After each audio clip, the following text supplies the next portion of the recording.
Okay, I'm David from Larkin. I'm here to resume my game of Skyrim. I'm in the midst of a dungeon on Solstheim with a mage, a necromancer. I'm here looking for something. I don't remember what. But I'm going to continue descending into the depths using control cubes to open doors and listening to this man's perspective as I go. He seems to have become my companion. And when I'm done, I'll emerge into the sunlight again and continue to explore Solstheim. Before I begin that, it's Friday, July 17th, 2026. Before I resume the dungeon, I'm going to do some reading. I have two works devoted to the new business, especially then, in 2011, new business of population reduction. That is to say, contracting the size of the human community in response to the shifting food patterns in particular. But really all the patterns need to change, and that is the way it gets done. As I've discussed at length in the guides folder, expressed mythologically and religiously, it is a distinct departure from the fairly life-affirming Christian tradition. It gets darker and more pagan, and non-humans, for reasons which I think are now clear, become important. And so I'm going to begin with Boethius proving, and then I'll proceed to the Song of the Athletic Men. It's going to address the god and then the nobles. One way of putting it. Boethius proving.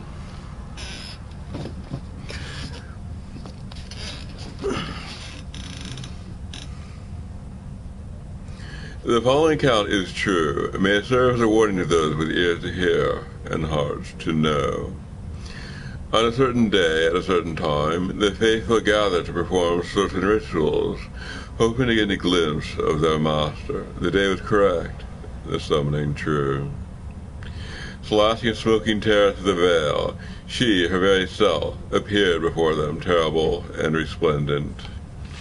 She came arrayed in ebony darker than a moonless night, wielding a blade burning hotter than the surface of the sun, and though she wore the guise of a Dunmer warrior queen, she towered above them like a statue carved from the red mountain itself. Why have you disturbed me? Surprised, the first among them prayed. O Boethia, prince of plots, deceiver of nations, queen of shadows, goddess of destruction, we come to worship thee. She looked down upon her followers, gathered to bear witness, frowning she asked the first. And tell me, you profess to know me, how shall I know you? Afeard, he exclaimed, each night I pray to thee, each night I call out thy wondrous name. Surely thou must recognize the sound of my voice, as thy most devoted of believers. She frowned and let out a long sigh. Then all of a sudden he was gone, the air from her lungs dispersing him. Turning to the second, she asked, and you, how shall I measure the worth of your existence? Stunned by the power of her voice, he bowed before her. Stunned by the power of her voice, he bowed before her darkening visage. She clapped her hands, and he too was gone. And the third, and you, tell me, how shall I know you, apart from such as were they, of whom there is no trace? Shaken and speechless from the nullification of his brethren, he whispered, have mercy upon us. She blinked twice. Once he was in agony, twice he was destroyed. She cast a withering glance across those remaining and said, I do not grant mercy. And so it was with the others. She putting them to proof, they offering none. Finally she came to me, eyes aglow with anger, tongue wet with hate, and said, of all my believers, but two remain. Tell me, second to last, with what shall you prove your existence? Without hesitation, I drew forth my blade, and buried it in the chest of the other who stood beside me. And without fear replied, ask him whose blood now spouts from my blade, if I exist. She smiled, and the gates of oblivion opened between her teeth, and she said, tell me now, last of my followers, wherefore do you remain where the others do not? I retrieved my blade, and offered it up, saying, I am alive because that one is dead. I exist because I have the will to do so, and I shall remain as long as there are signs of my handiwork, just the blood dripping from this blade. Accepting my gift, she nodded and said, indeed. If, in the reading, your blood boils in your veins, and your mind blazes with fire, then Boethia calls you. It is then most wise to heed her call. Find her on the mount, which overlooks Windhelm, and meet us there, and be tested.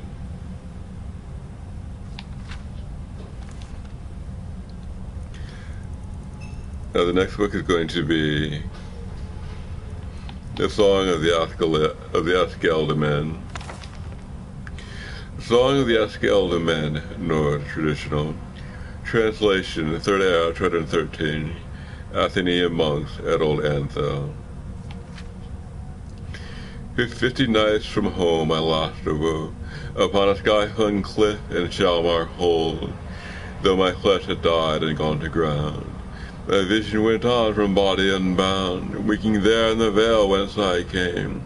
This dead man's eyes saw a pale flame, where men the same took life away, sang high their battle glory and praise. Wafting went I as shade or white, through stoic pines, pitched ink of night, ere I came upon the pyre-burning throng. I heard carried on wind's wing their song. Sing high and clear, bensmen born of sky, let Sovngarde hear and join our cry. These honored dead shall shed blood upon the fen. These honored dead shed blood upon the fen, and the orc and elf and traitor men. Your spear went unto and filled their heart. Ye spread them to glory, hell's spirit wolf heart. Then oil from urns fed greedy flames, burning with fear my legion and I slain.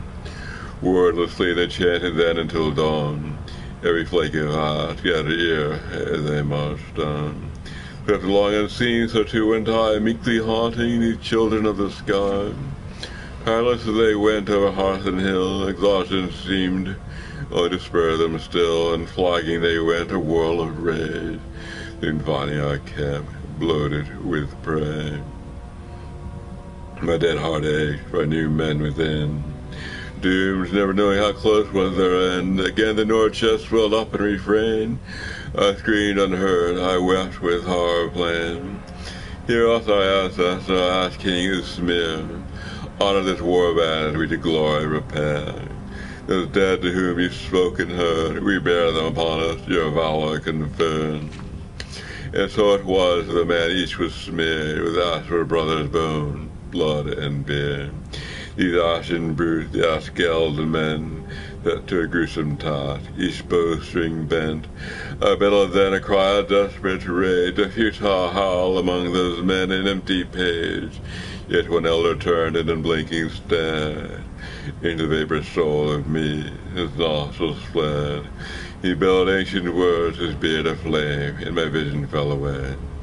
Peace at last came.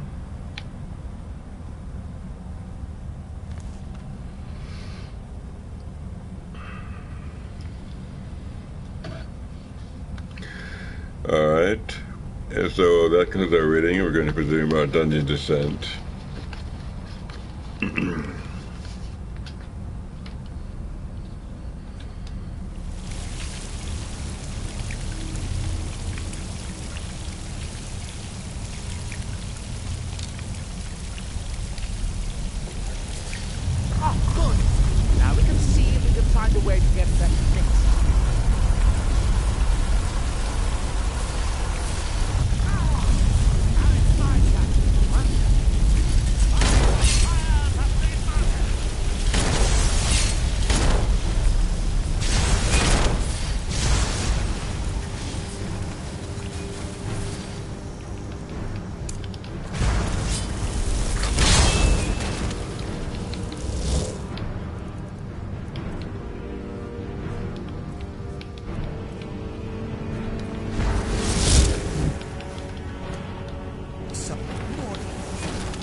I think we should focus on how to get up to the door on the north side of the workshop. Why do we need these cubes? I thought I made myself clear the first time. The boilers in the Great Hall provide steam to the reading room upstairs, which we need in order to open the book's protective case. We need a total of 5 kilns, 1 to operate the pump in the Great Hall, the other 4 to activate the boilers. We still have cubes to find.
Guess this needs the control cubes in place to remove the water. So I'm going to put them back.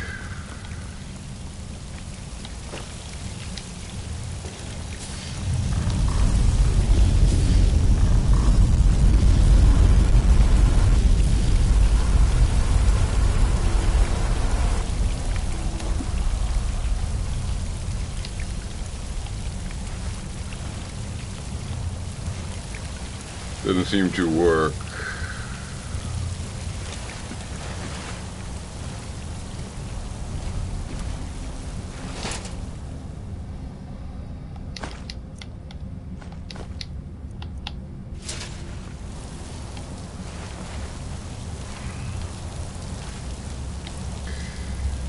Alright, I'm gonna take the control cubes back and see if I can make any headway in this direction. Well, I'll just go here. I'll go here straight away.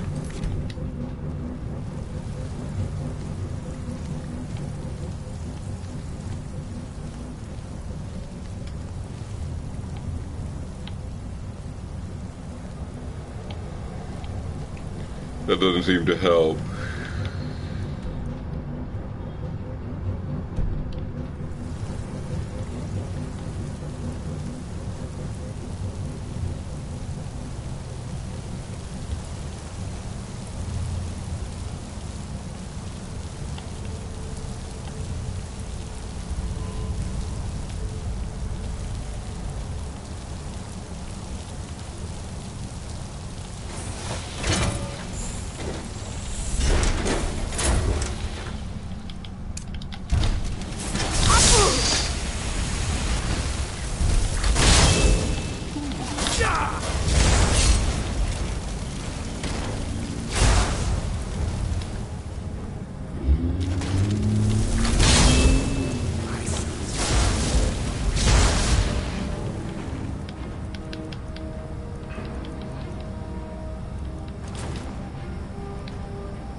I might note that the paganism evident in the religion of this game is not without historical precedent. In particular, it's close to the neo-pagan culture that followed the collapse of the Christian Roman Empire is right. It appeared a steep worldwide population reduction, and the worldwide establishment found it necessary to drop Christian values, to drop life-affirming Christian values for a long time, for several centuries, during a period of revived paganism, exemplified in this Nordic warrior culture in particular, evident in such works as, say, Beowulf, in the person of Grendel, and even the more heroic and nice person who defeats him, Beowulf. He's not that nice. He's not exactly the level of being Christian. He is a warrior. That means he's just not very nice. And so the Christian religious tradition, with emphasis on it being life-affirming and life-supportive, in actual history, it's very significantly interrupted whenever, in particular, there's been a need to reduce the population or make an overly settled population somehow work. There are two kinds of more or less military interruptions of Christianity, which are familiar to us. And so this religious change is not as unprecedented as some may believe or teach. The fact is that one-size-fits-all solution, we always confirm life and life-affirming value this much. It doesn't work in practice because the business need varies. It always varies. And a fixed solution, therefore, only sometimes works, does not always work. And so what is always true is the fixed solution has to be repaired by importing something different, something more timely.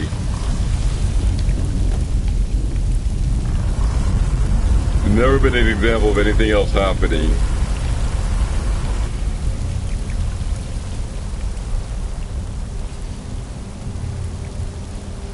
I somehow have to get there.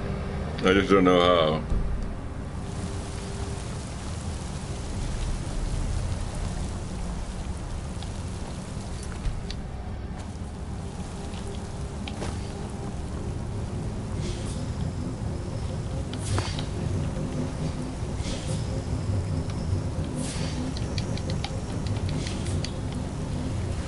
You somehow open that door.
I'm going to trust that I somehow reveal a switch.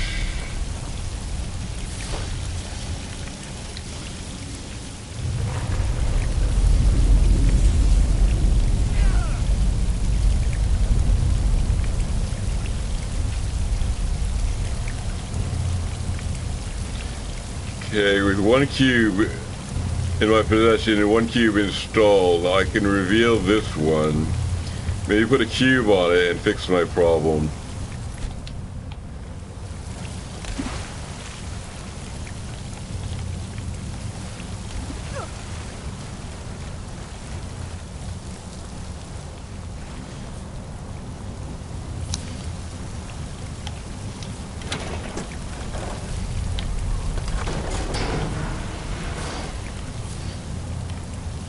The only way to fix it, the only way to repair this fixed variable problem is have a religious authority who's always physically alive, capable of physically updating his message.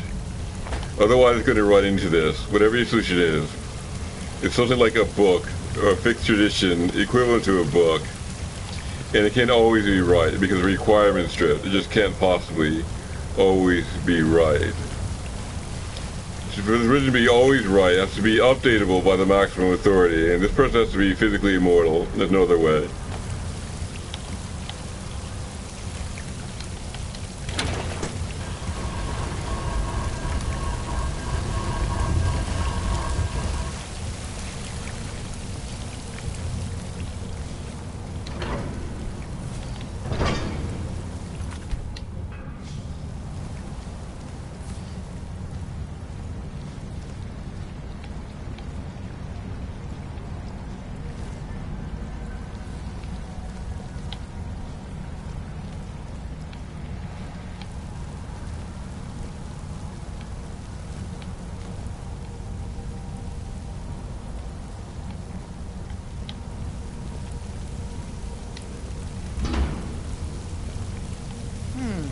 Nothing down here.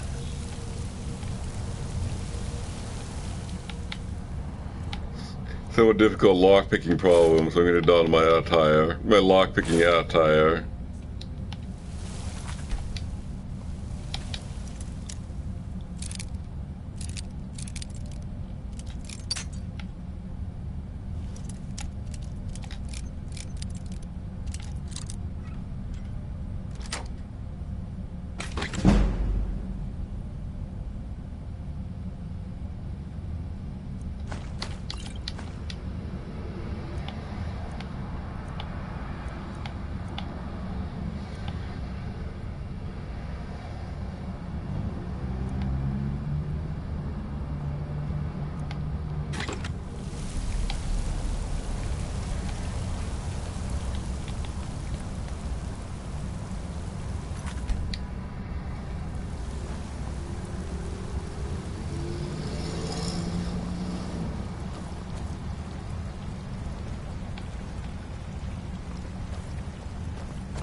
Maybe through here.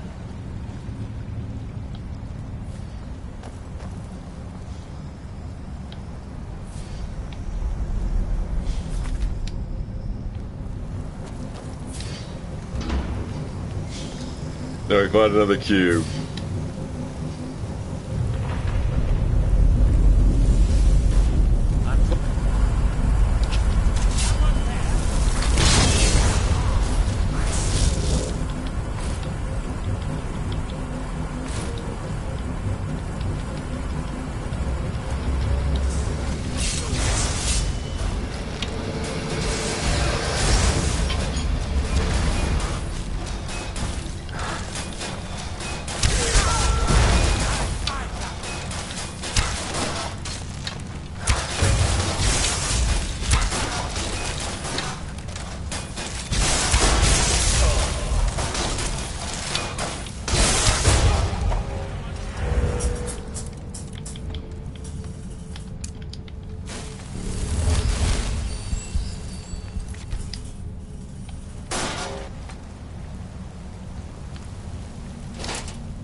Let's see where this leads.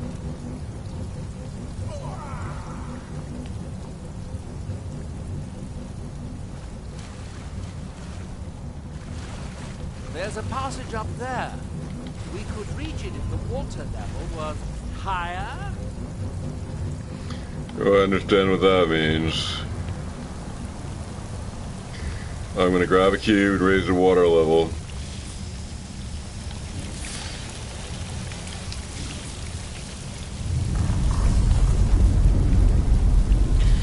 there's some attempts to update, say, Christianity by rewriting the Bible. The New Testament. This high, we can swim across the collapsed part of the passage and reach the other side.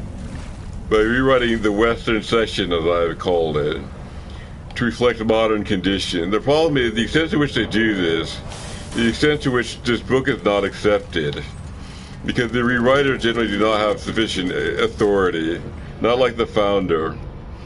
And the extent to which they depart from the traditional message is the extent to which the whole religion gets rejected on grounds of religious soundness. They're saying the founder agreed when the founder does not actually agree.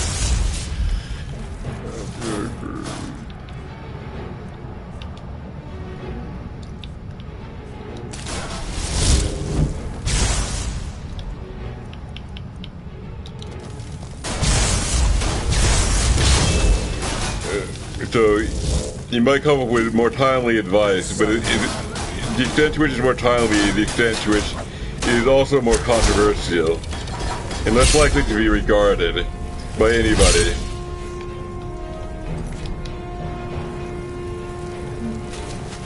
As any kind of legitimate message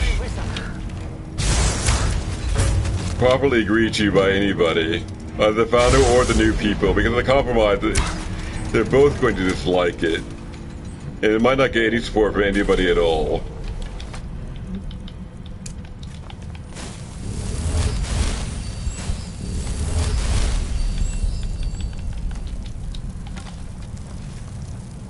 It becomes completely unfollowable.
Another solution to the religious update problem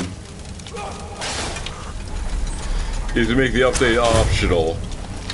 You can take the Western section, say, if you want to, and if you don't want to, the New Testament becomes the Eastern section only.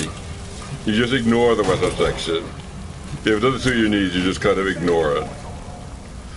You can also ignore the Eastern section, make it the update only.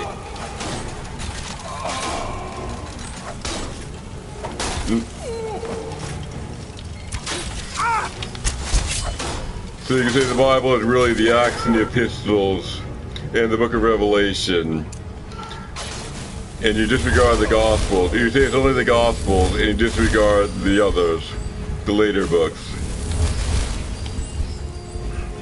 You achieve a little flexibility that way.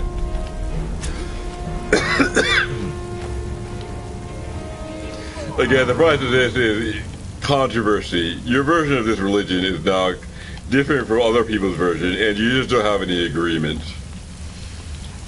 You're going to get a little flexibility again by diminishing your scope. You become more local and more schismatic, more variant with other quote-unquote churches or believing groups, because you're actually following a different religion. You say you are, but you are. So again, it's this flexibility versus scope problem. The more flexible we are, we're going to update by introducing something new, and because the new thing isn't agreed upon, we instantly diminish our scope. We just instantly do it. It's the same path, same trade-off, expressed in a different way.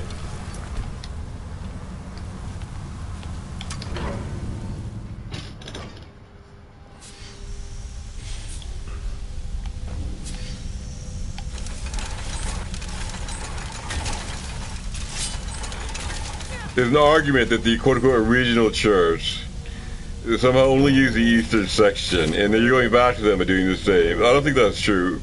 If the original church had a lot of documents which are now probably lost, which might be best captured by the current Western section, and picture some kind of effective treatment of the life of Jesus. They definitely had. But without the Western section, the New Testament has no such treatment, and therefore not at all like the early church. Just not at all like it.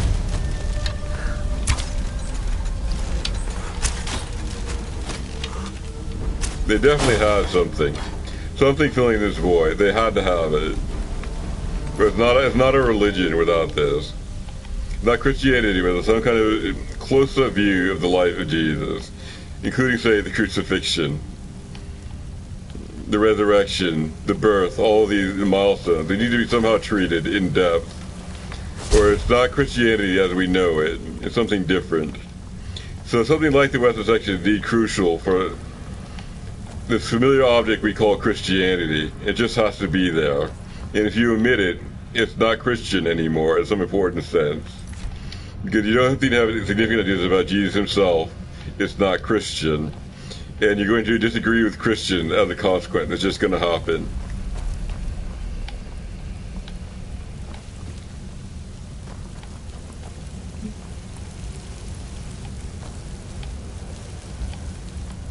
Your scope will become small, and you'll be plagued with controversy.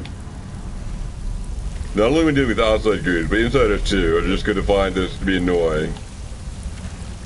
They'll find it to be annoying.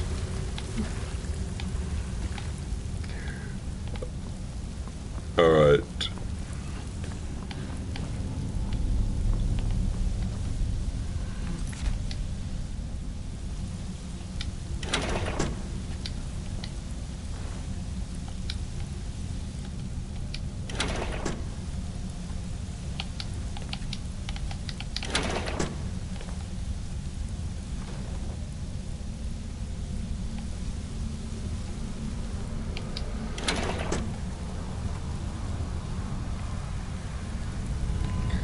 Let's see what I can find over here.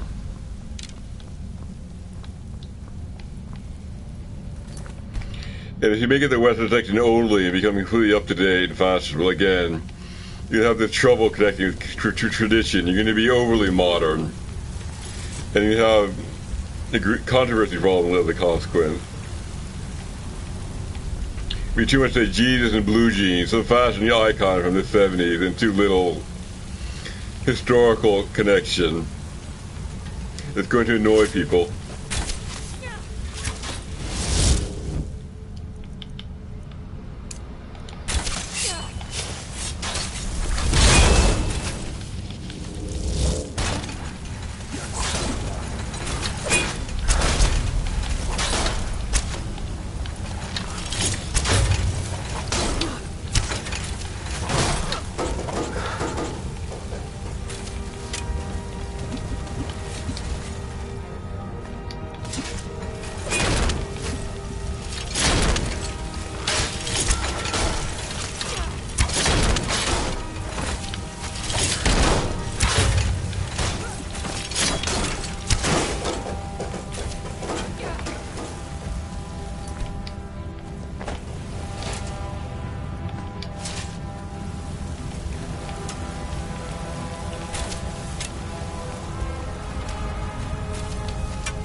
I think I might have gotten the bridges right this time.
It obviously wants another control cube, which I obviously don't have. So I'm going to try to hunt up an old one.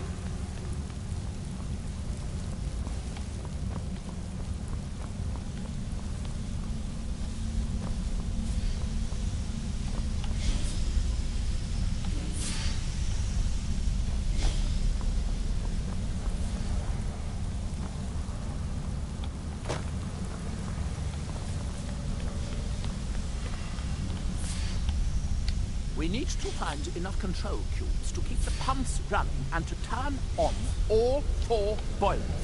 Are we still?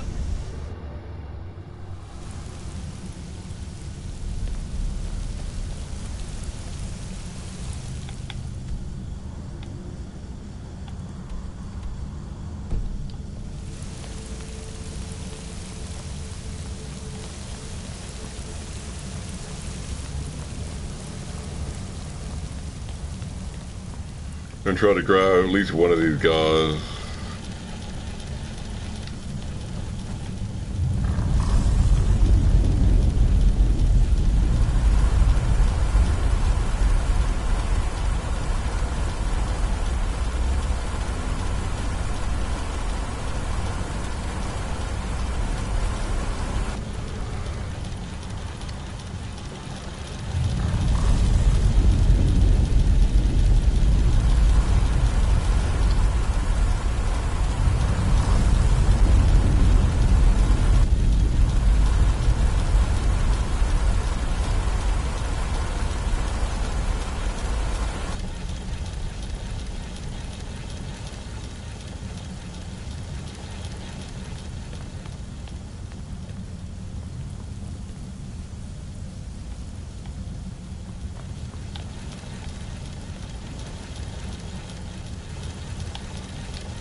I do need to find another control cube.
Still here.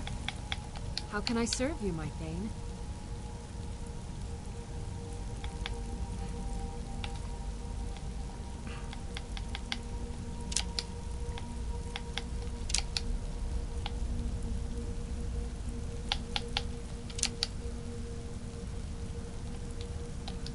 Lead on.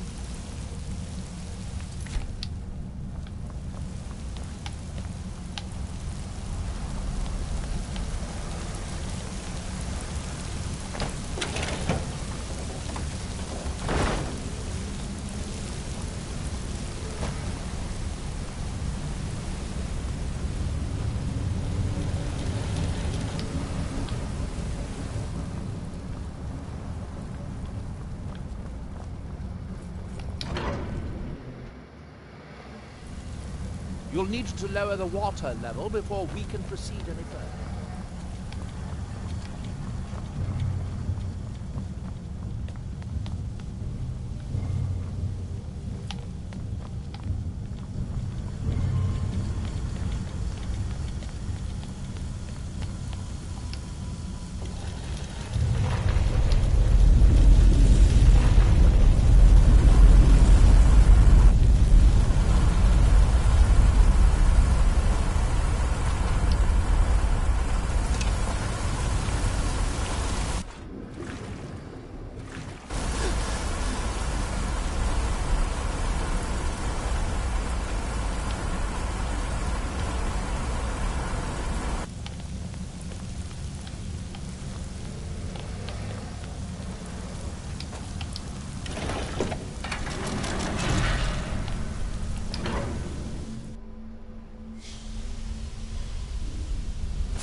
Last cube is somewhere in here. There's far more sitting around this.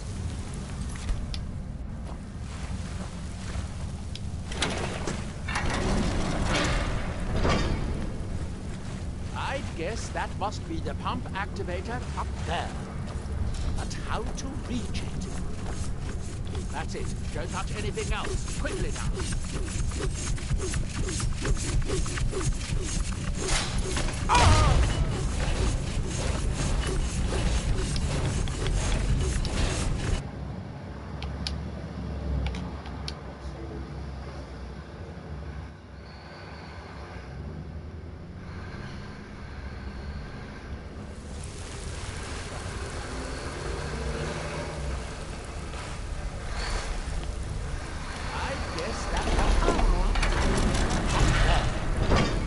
How to reach it.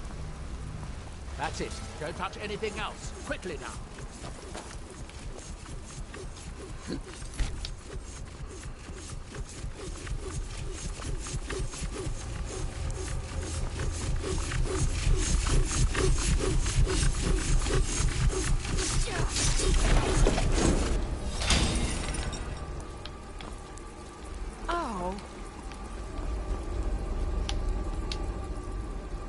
That is the last cube.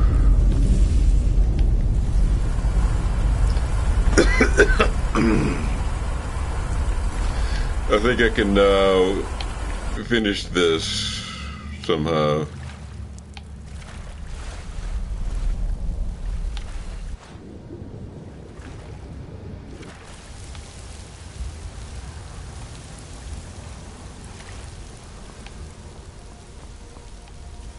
That was easier than I expected.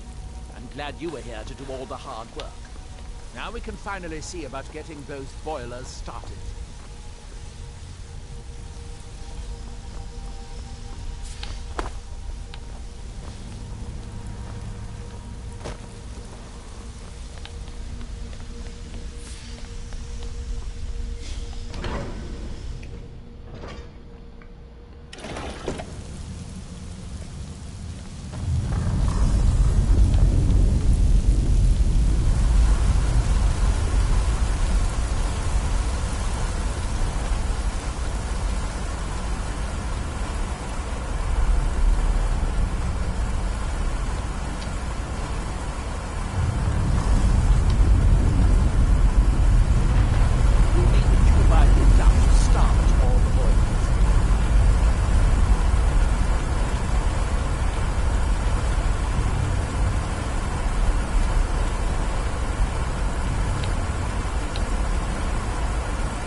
I picked up to start all the morning. Here, I picked up this cube for you. Shall we get on with it?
Besides, it would be very dangerous.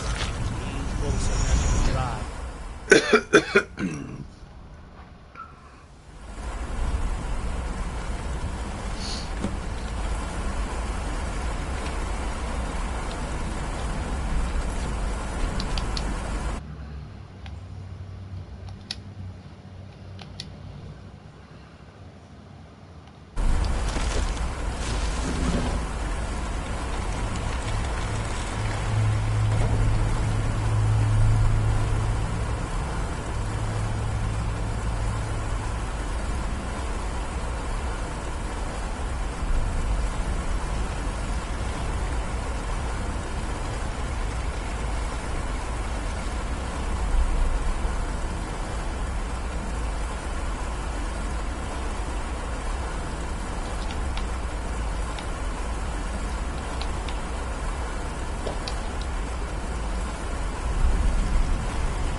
That was an attack from behind.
All seekers of knowledge come to me sooner or later.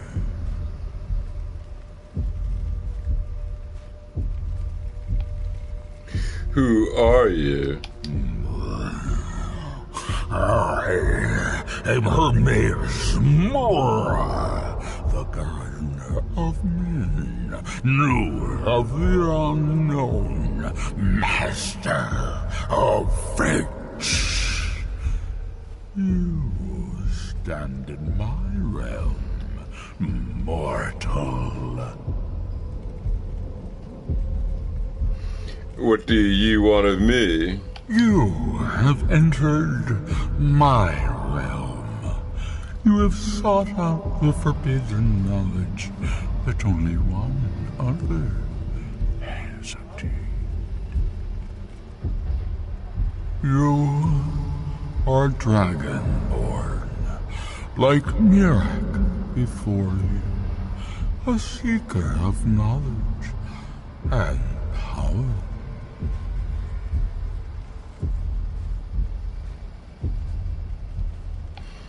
Yes, I came here to learn Mirak's secrets. All that he knows, he learned from me. I know what you want. To use your power as Dragonborn, to bend the world to your will. Here, then, is the knowledge you need, although you did not know you needed it.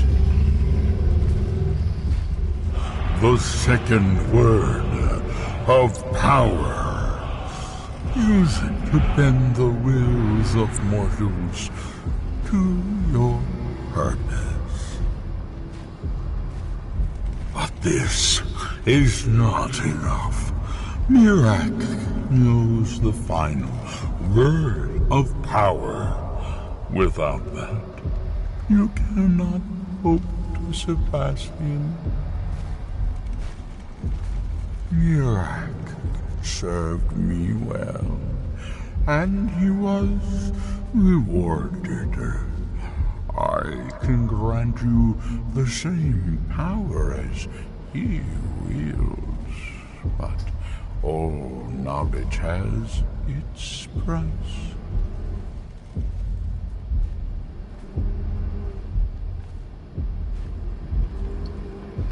So what's your price for the final word of power? Knowledge for knowledge. The Scar have withheld their secrets from me for many long years. The time has come for this knowledge to be added to my library.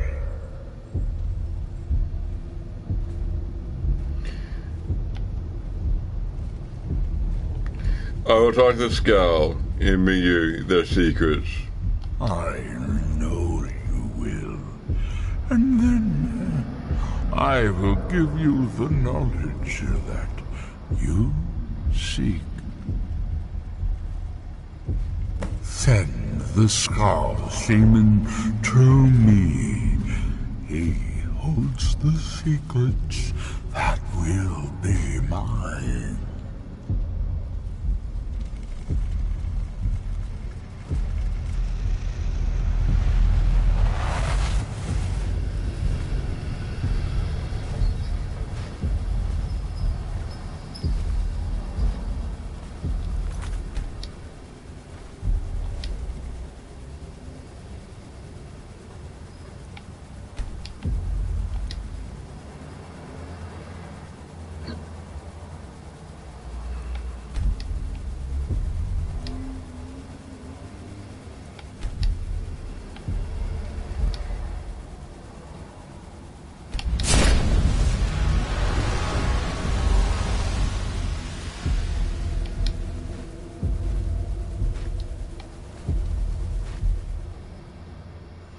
That's a dragonborn force which improves by unrelenting force shout.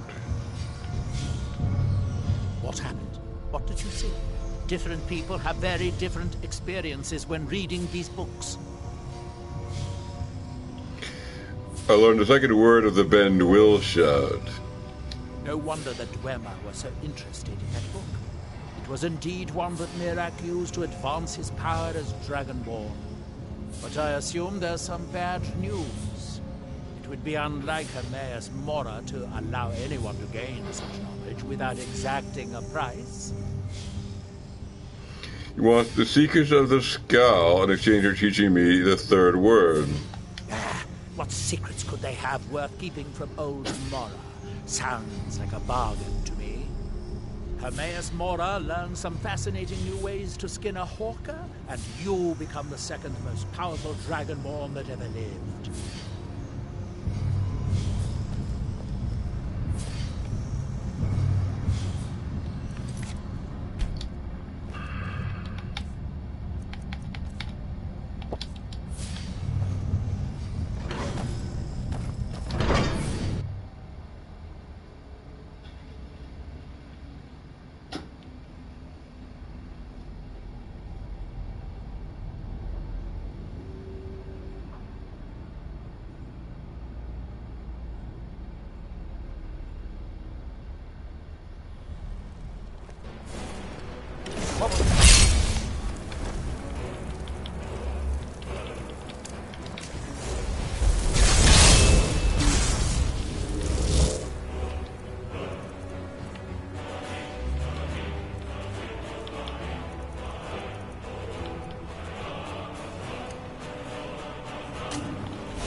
The second syllable is the one I just gained inside from the black book. Bend will. Your voice bends the very stones to your will.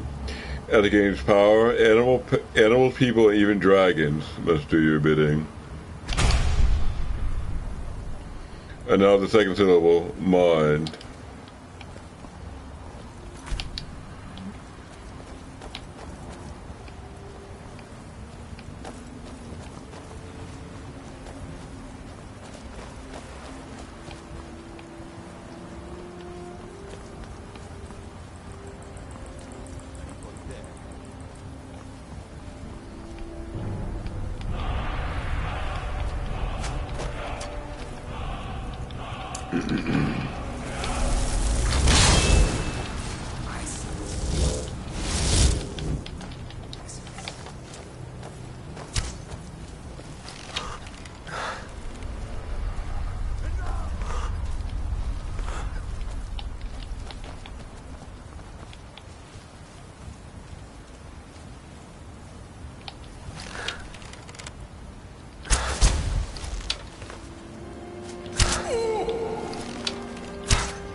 Guy seems to be out of range.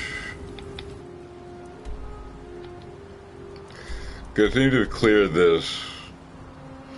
And there aren't any more quest markers nearby. I'm going to press on.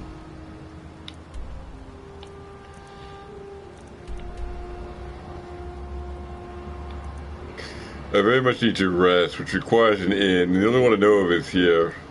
So I'm going to go back here. Raven Rock.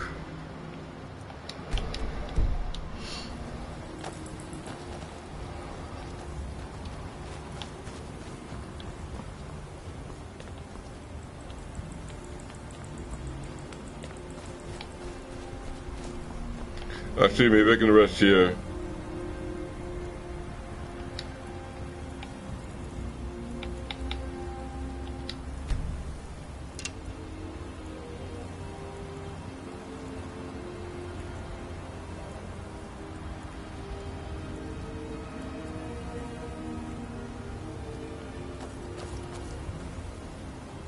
That's fairly effective.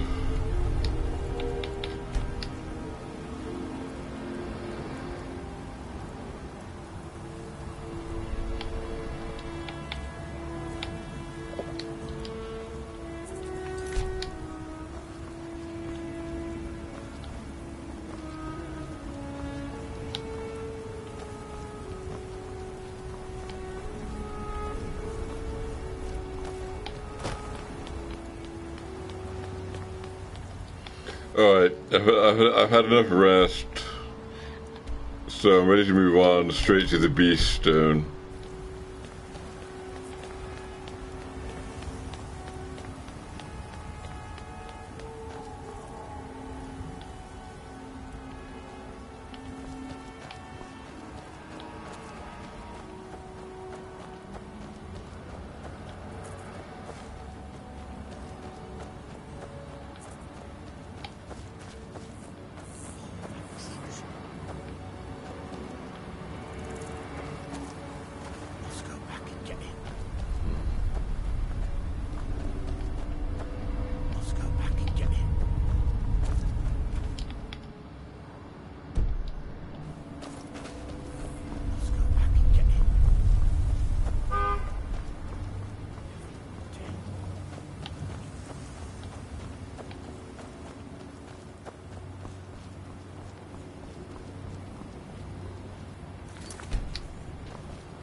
I'm gonna use my bound bow to banish Daedra instead of the banish Daedra spell, since I bought the perk that does that. The conjuration perk that it gives that bestows the power upon all bound weapons, the power of banishing a Daedra.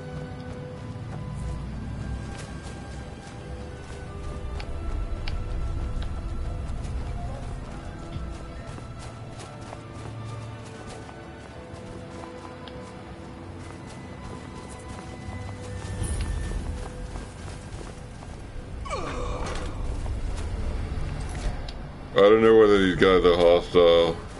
You follow me. Who taught you to talk?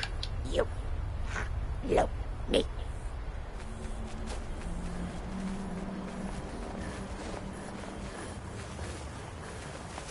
Elifaka. Kawa.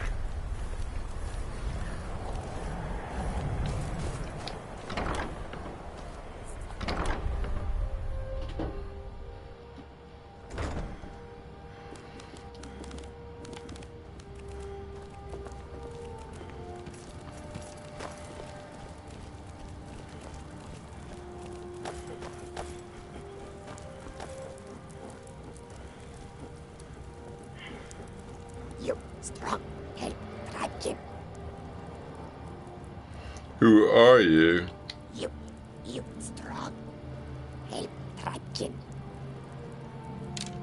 What is going on here? We family, we strong.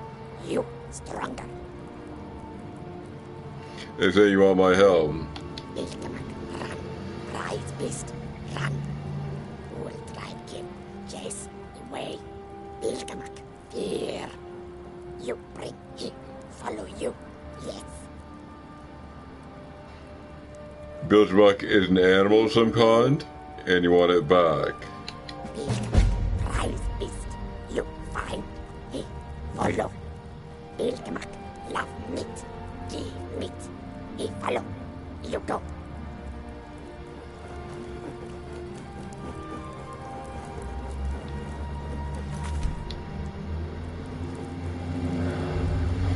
Rawa.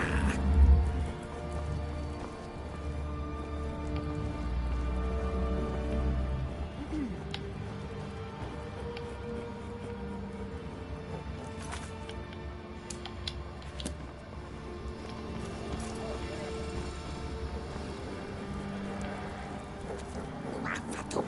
Elifaka. Kawarawa. Rawa. Where beast sit go find Ilgamak. Where did you live before you were here? Larkin live all places, all of world within great water. Why did you take over Thirsk? Hot fire, gold, dizzy drink, happy tribe. Yontar.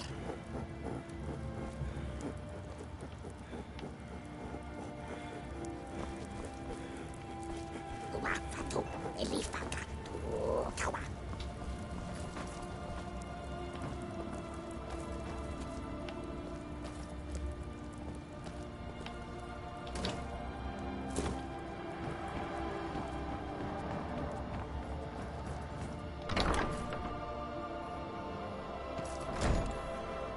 Wafatu. Rawa. Elifaka.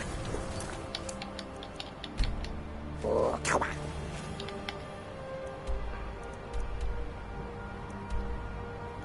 Yeah, I'm gonna go west from here to the Beast Stone. Private. Private.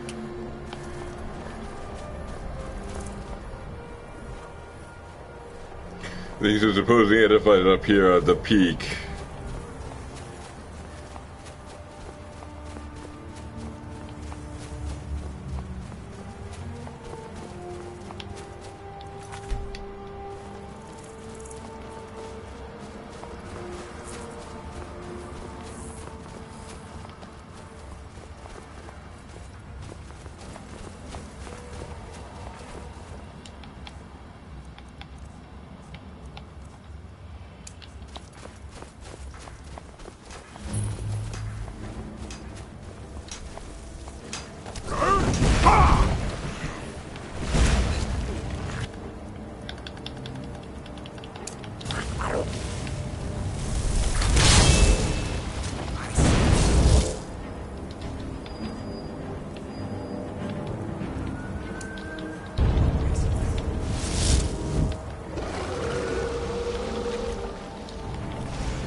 Reminds me of the standing stones back home.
Come on, boy, got something for you.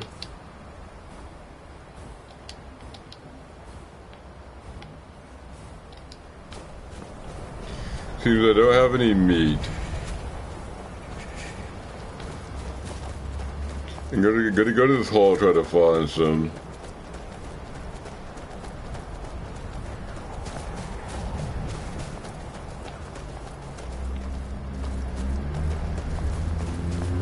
I'm also running short of food.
don't seem to have any meat.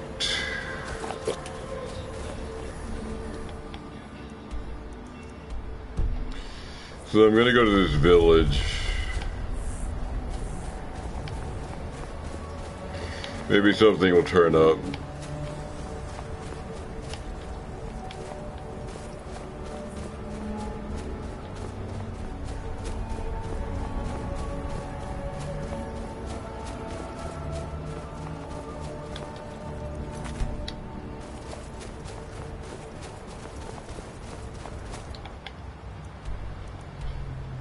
The Scowl village here.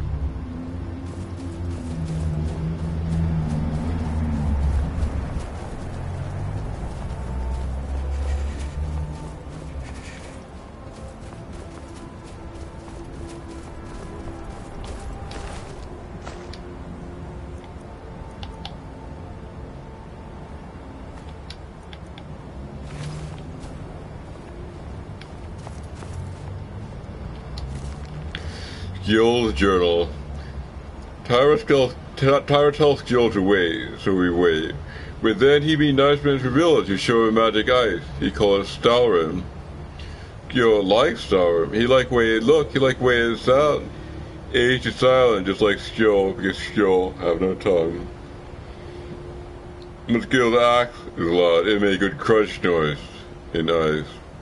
But Skyrim make different noise. Make ice go ree, but magic ice go Gil should be barred. Nice man say the island north of Kasukar. You hit the island all the way north of a bunch of magic guy. Cause Gil can wear. Gil think man very nice. He's sorry you have to crush him.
I am called Wolf Wildblood. I am the first hunter of the Skull. What else does the first hunter do? When we stalk large game, I lead our hunters in tracking the beast. It is also a way of saying that I am the most skilled hunter in the village. I doubt that an outsider could truly understand, but I hope my words have helped to answer your question. What wisdom can you share about hunting? The first piece of wisdom I teach to any hunter of the Skull is to ask the simple question. Should I truly kill this beast? We take only what we need, so we preserve the oneness with the land. What is oneness with the land? The Skull hunt not for sport, but to survive. We believe that all creatures have a right to live as they will. And when we take what we need from them, we thank the beast for its gifts. The less we disturb the land and the beasts within it, the more we respect the wishes of the All-Maker. What kinds of game do you hunt? Deer, bear, and horker provide most of what we need for skins and meat. Sometimes, when the wolves grow too bold and threaten the village, we must hunt them to cull their numbers. How long have you been First Hunter? In days past, my brother Torkild and I would share the hunt. But that was long ago. What happened to your brother? I wish I could tell you. He had a wild gleam in his eye, more so than most. In my darkest times, I fear he fell in among the werebears of the glacier. What's a werebear? Twisted beasts, a curse of here seen. True bears are noble and great creatures of the wild, but the Daedra have no skill for creation, so they defile the Allmaker's workings. I've heard tell of men who, by curse or by heart's desire, become transformed into one of those vile things. It is a pitiable fate, and one that I fear has fallen to my brother. Do you have any idea where he might have gone? He set off from here so long ago. It's hard to say. Could be in Hammerfell for all I know. If you happen to cross his path, be wary. He was a fierce warrior as a man. If he fell prey to his more bestial side, he could be deadly. Why do you think your brother became a werebear? He never felt the call of the Allmaker, as I do. As we all should. We seek to live in peace with the land. But he had an eye for dominance and strength. For unnatural strength, you need look no further than the beasts of this island, mangled by the Daedra. It's not a fate I would wish on anyone, and not what I wanted for my brother. Good day.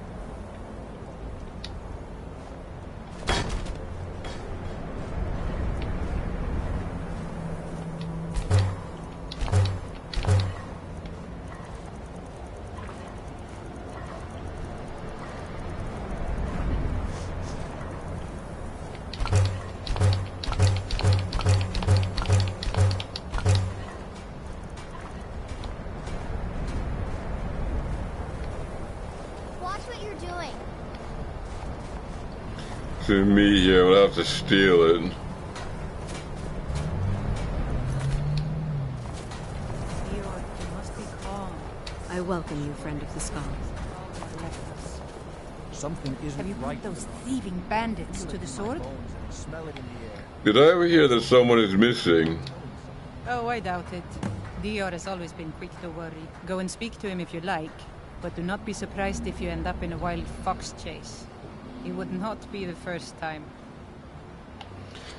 The bandits won't be a problem anymore. Your kindness warms my heart as sunlight warms the skin on a cold day. The Skull are once again in your debt, outsider.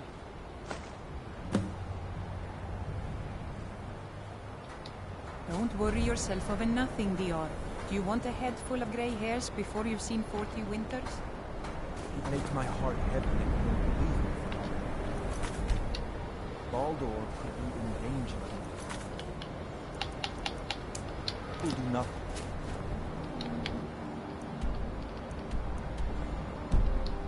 If you won't help me, then I'll ask the Allmaker to send someone instead.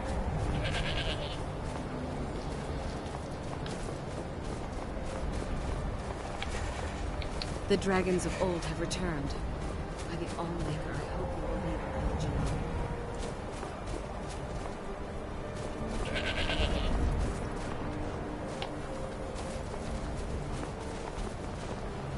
I am in no mood to talk, outsider.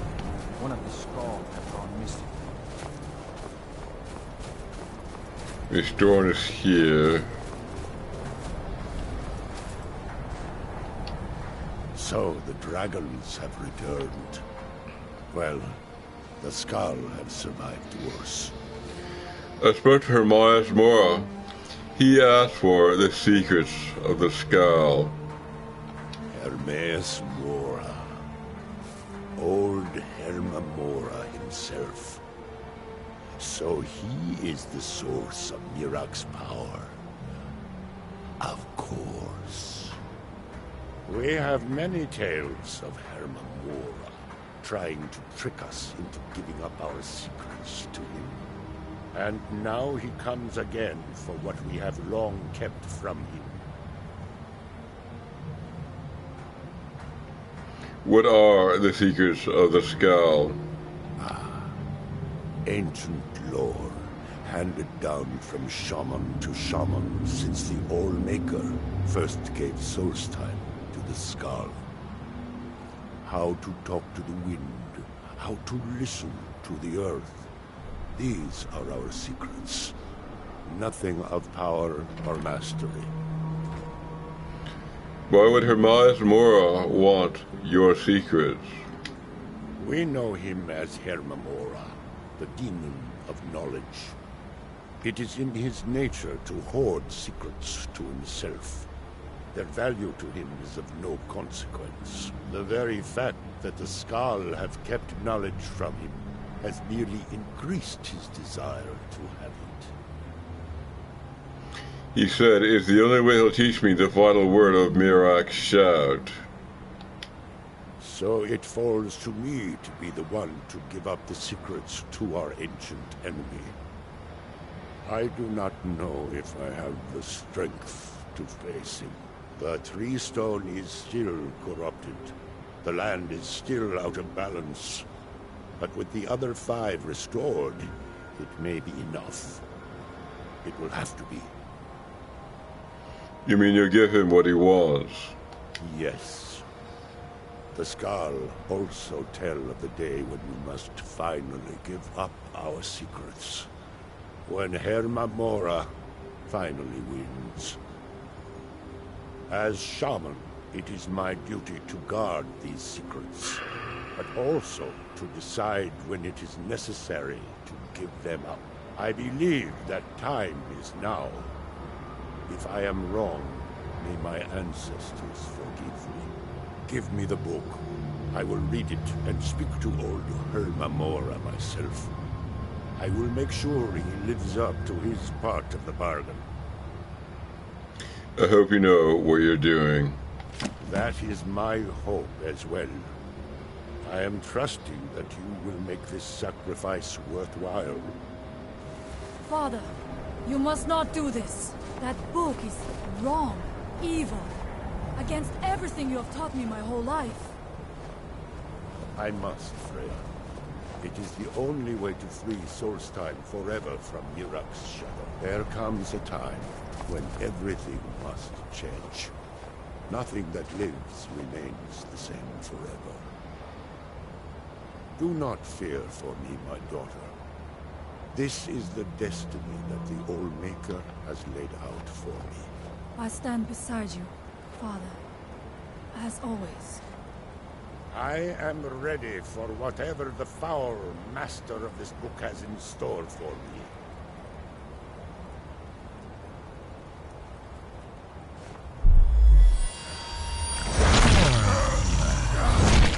The Skull yield up their secrets to me.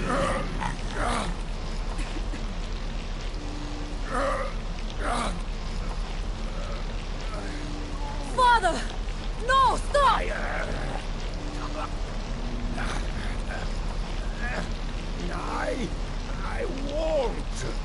I won't not for you.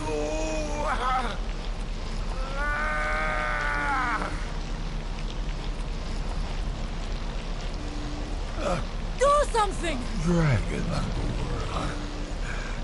you have delivered me, but yet I'm tested.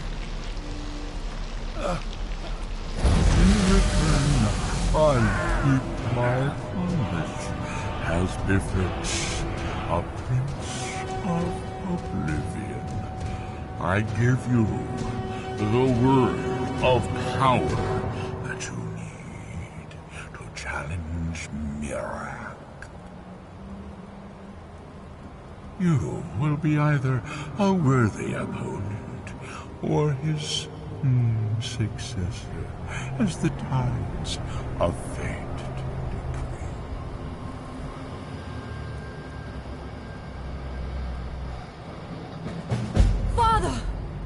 What have you done?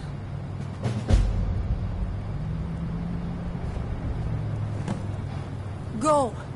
My father sacrificed himself so you could destroy Mirak and lift his master's shadow from the land. Go then. Kill Mirak. Do not fail.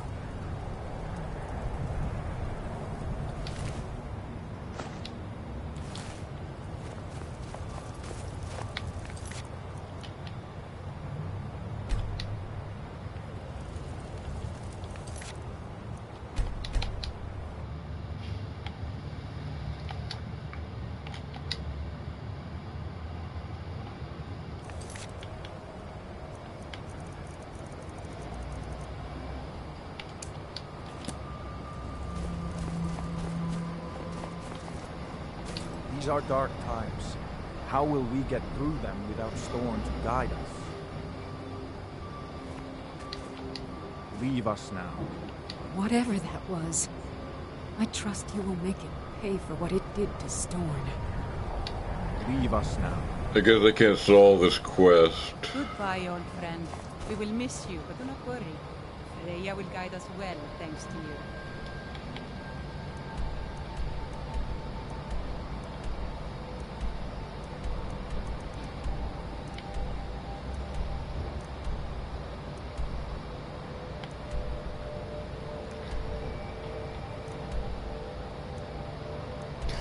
I'm gonna go northwest now, try to recover Hacknir's treasure.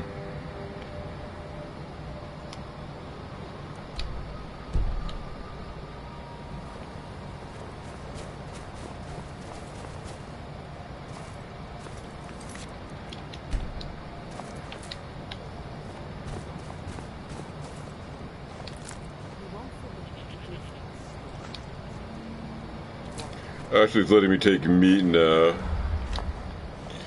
So maybe I can deal with this beast. I'll go here. I'll try to give some meat to the Bilgemuck.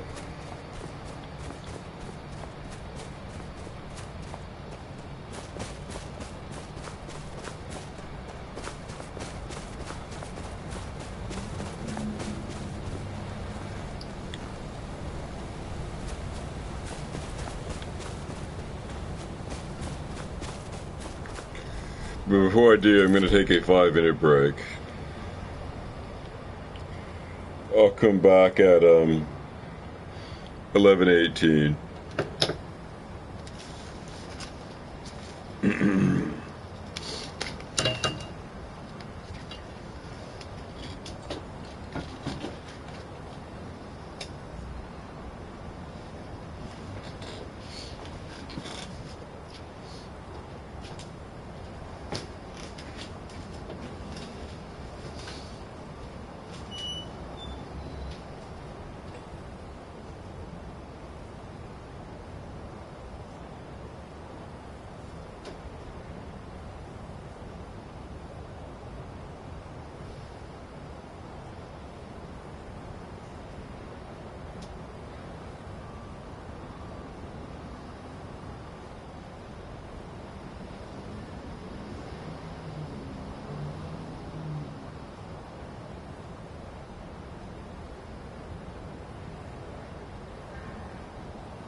Ready to resume.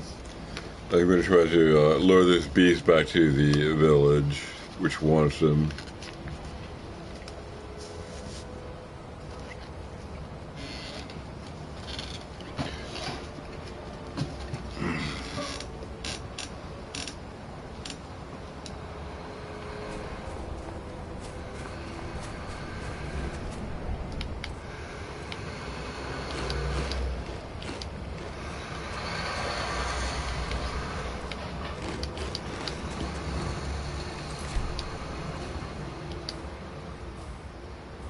Come boy, I've got something for you.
No strength. I keep stronger to stay help more. You want me to do something else? I keep missing red cross. Meat or God speak dance. You bring red cross. We dance. What is this red grass? Yeah, like this. Go pray to hands of red cross. The friend of tribe king. Wander, gather. I brought you Scathecraw. Good red cross. Later we burn. Now, final task. Then you tribe king. What do we need to do now? Bad lords, self pairs. Live by water. Bother tribe king. We fight.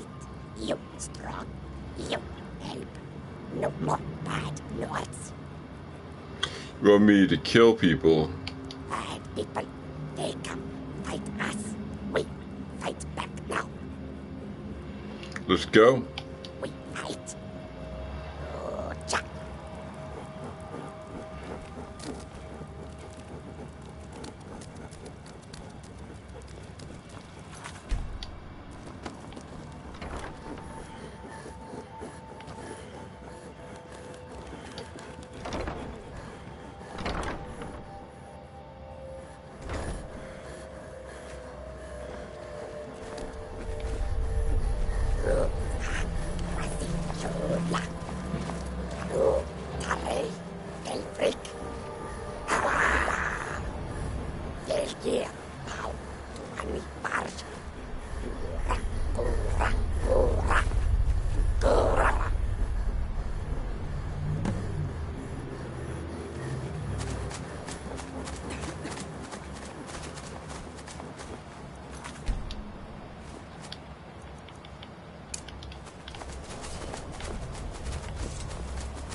It's not. You won't live to see tomorrow.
strong. I'll try to keep stronger with you. But maybe you too strong. Too strong. Want to be chief? Slow down here. I don't want to hurt you. Strong. Always fight. Strong. Old chief. Strong. Me. Stronger. You. Stronger. Fight me.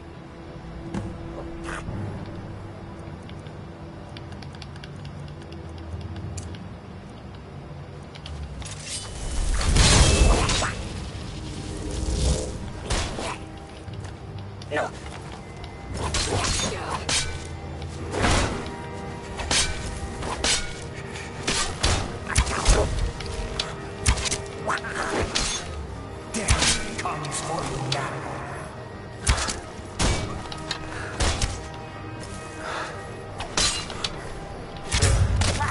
There is no more life here.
Okay, now I'm going to go after the pirate's treasure and hack near shoal.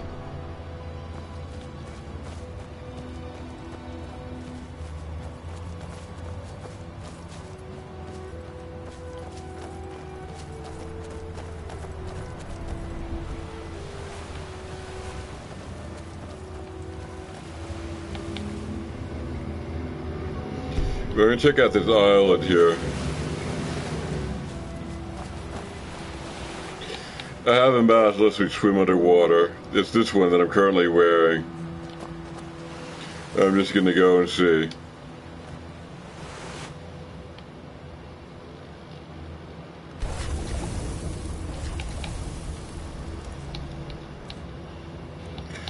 I think I need a power that lets me endure cold water.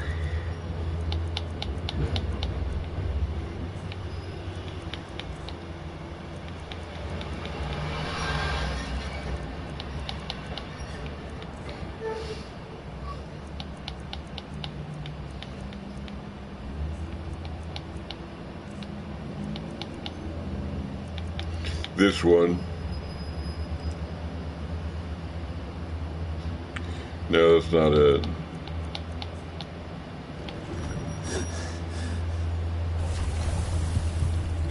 This cold water is murdering me.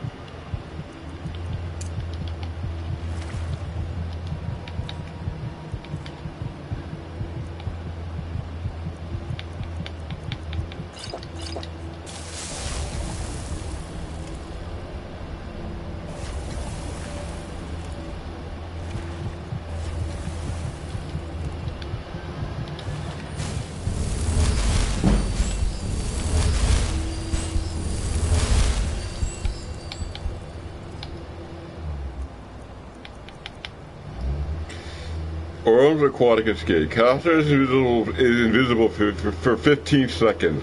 Activating an object or attacking will break the spell. It can breathe water for 15 seconds. Improved night vision for 15 seconds.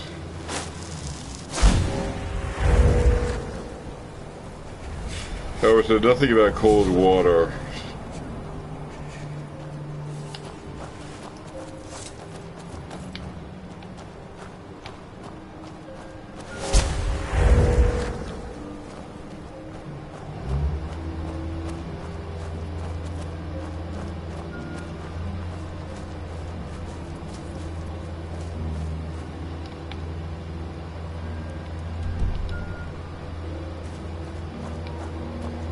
There's some sort of dungeon on this island.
Definitely need to retire from the cold.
The torn note. The single richest treasure trove in all of Solstheim, it says. Bah. Looks like this place was cleaned out centuries ago. The tower might be worth something, but my pickaxe ain't even good enough to chip it. Till I can't shake the feeling there's something I'm missing. There's an odd draft in this room. Secret passage, maybe? I locked myself in until those bandits I couldn't go. But I keep looking. Not much else I can do.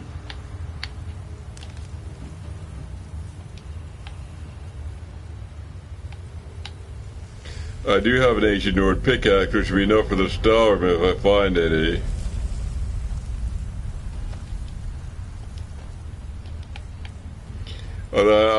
I have it, or Lydia does.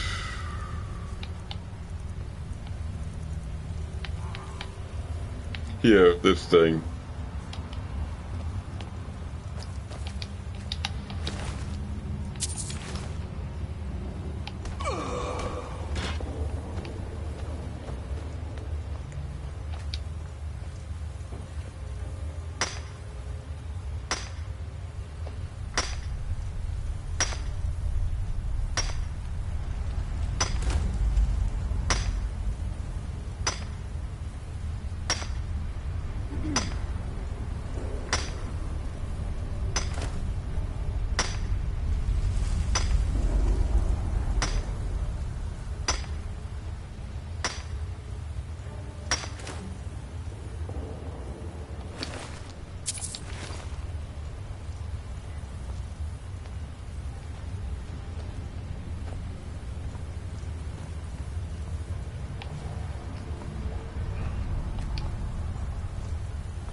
This would be the star 6 units.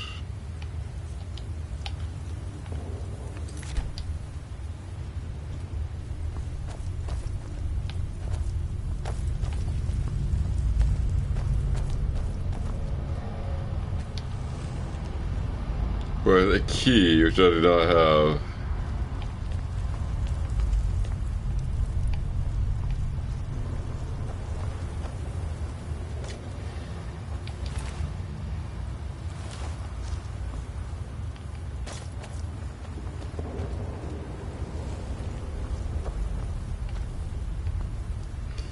I guess I'm ready to leave once I've warmed up a little more.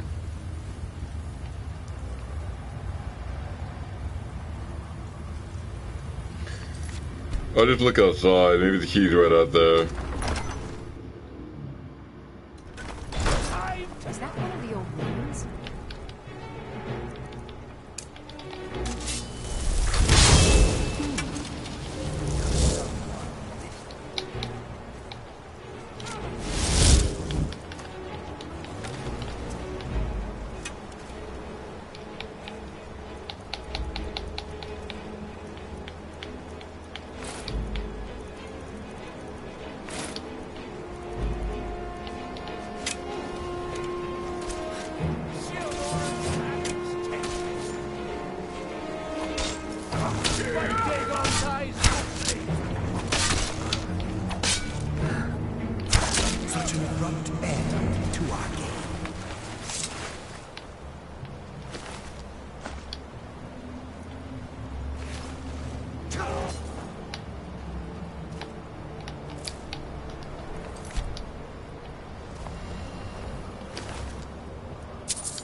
The Western section of the New Testament is famously against violence.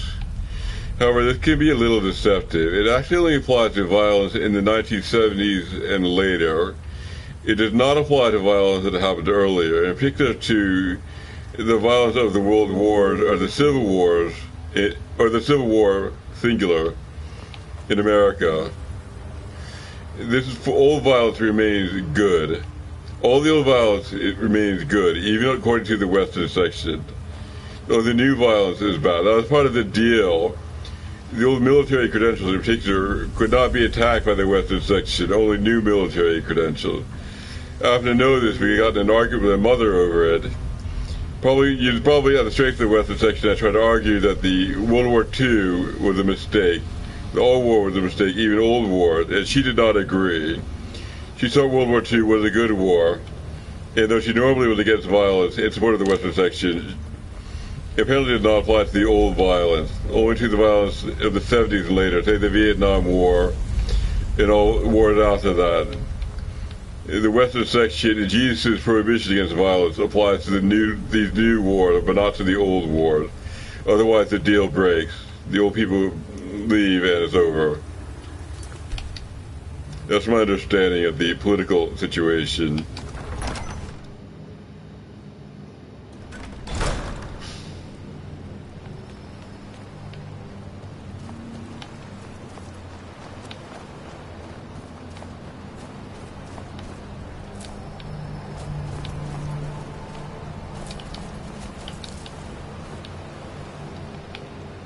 When did I say that? I was writing a school exercise.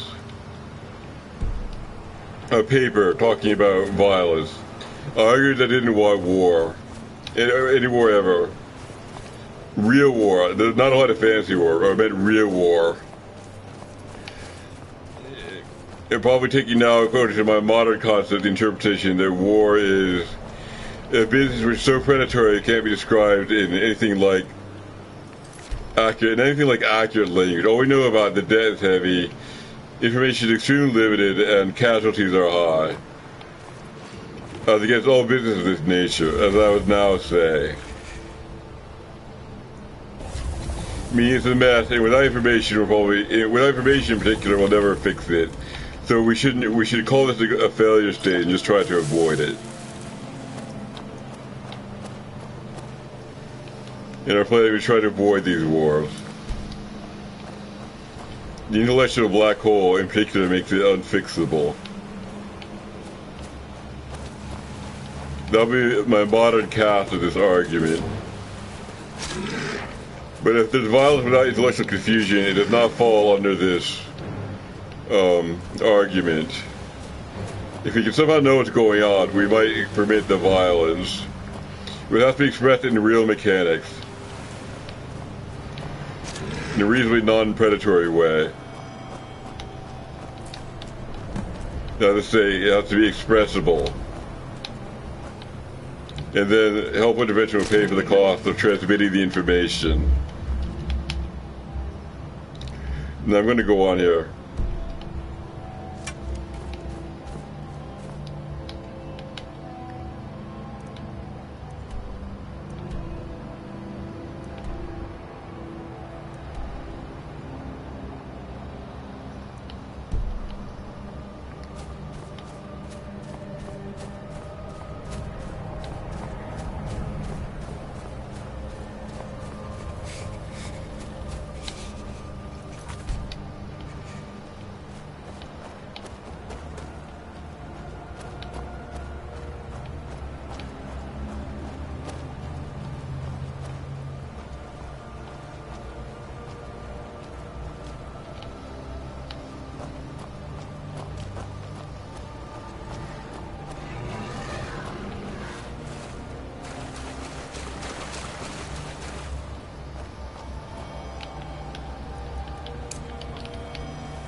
Eternal star awaits.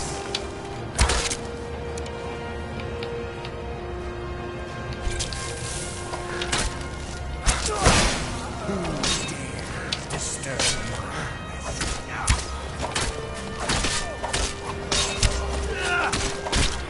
Such an abrupt end to our quest. I'm going to do this.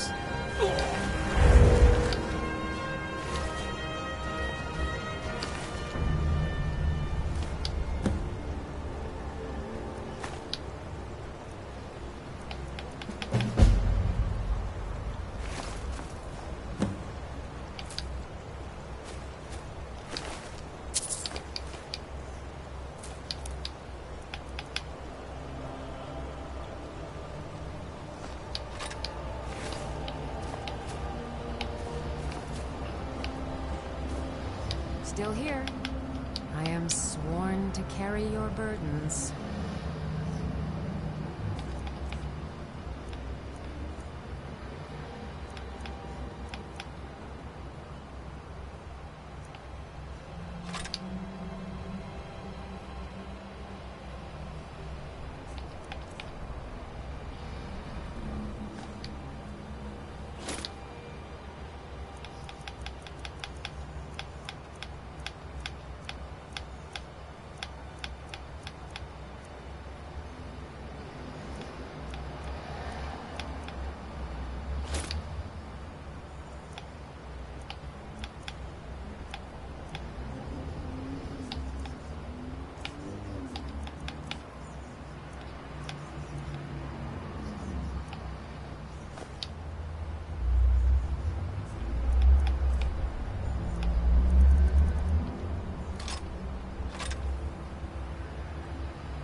You lead, I'll follow.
This is a Deathbrand treasure map, which shows 4 points on the coast, presumably something to do with the pirate's treasure.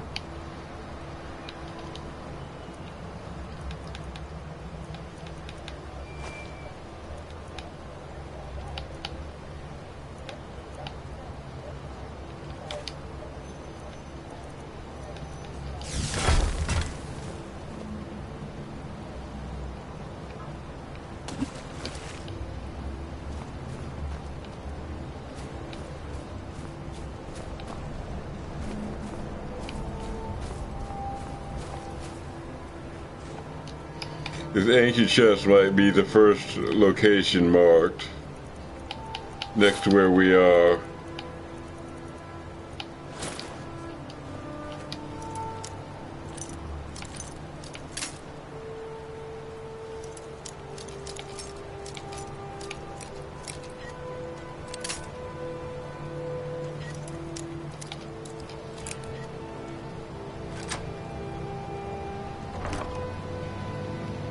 Deathspread helm.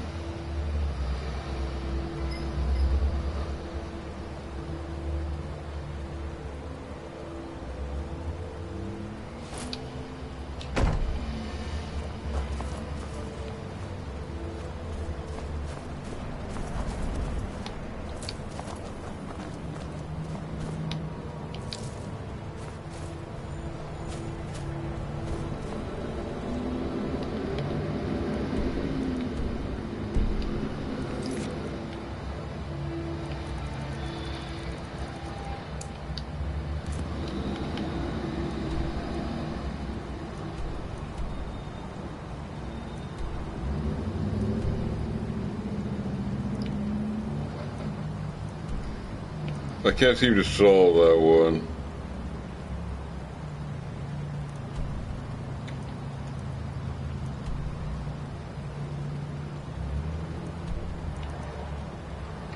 Yeah, I'm going to try to soak the taproots now.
Given the cold emergency, I'm going to go to this village.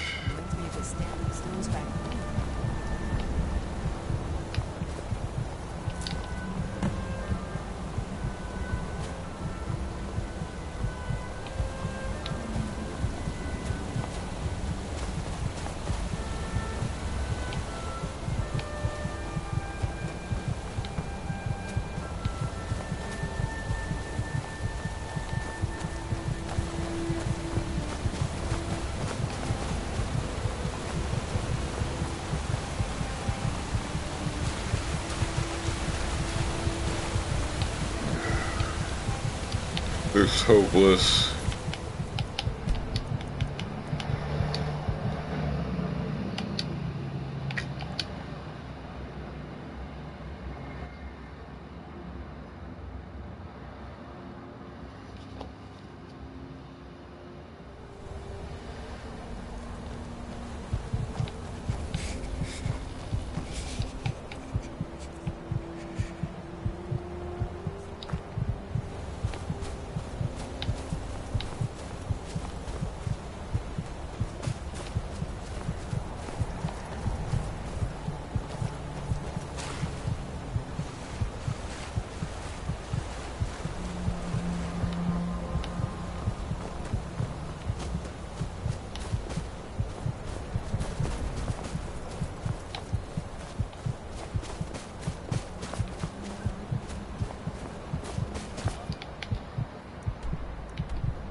Allow me to repeat. I would say in general the violence is not the problem, per se. The problem is information.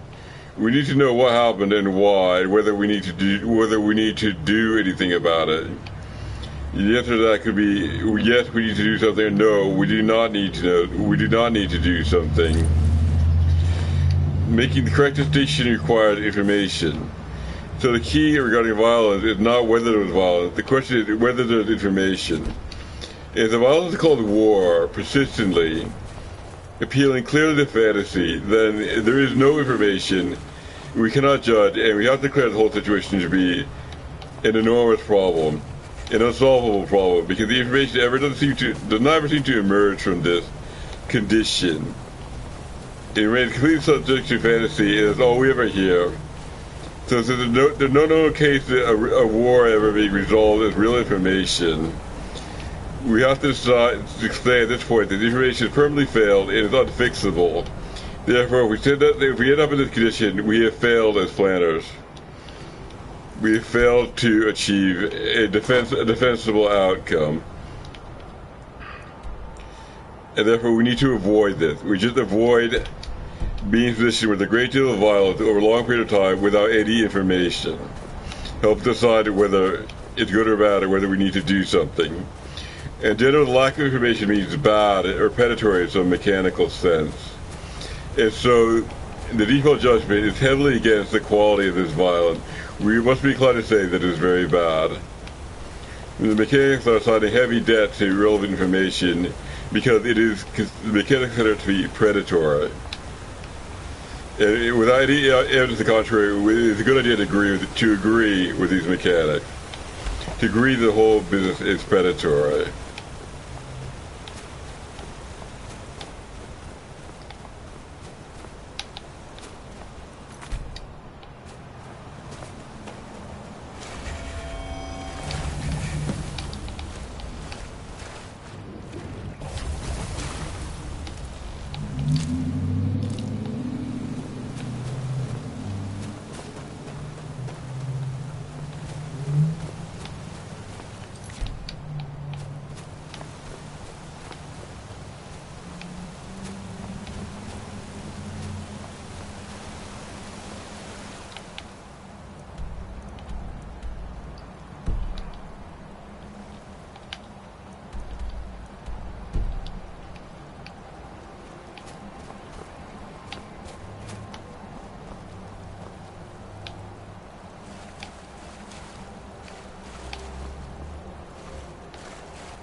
Okay, I'm gonna check out these ruins.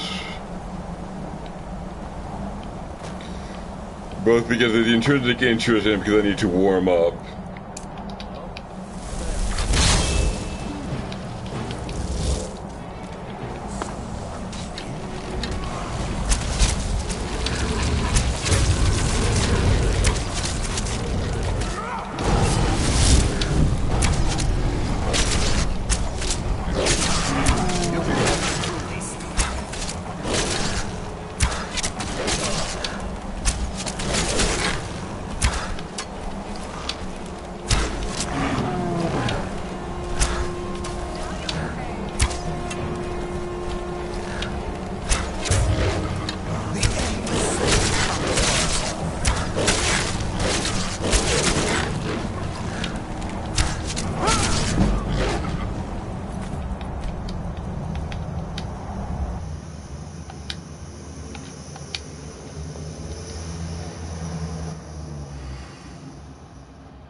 regarding the prohibition on condemning old violence, which in practice applies to the Western section.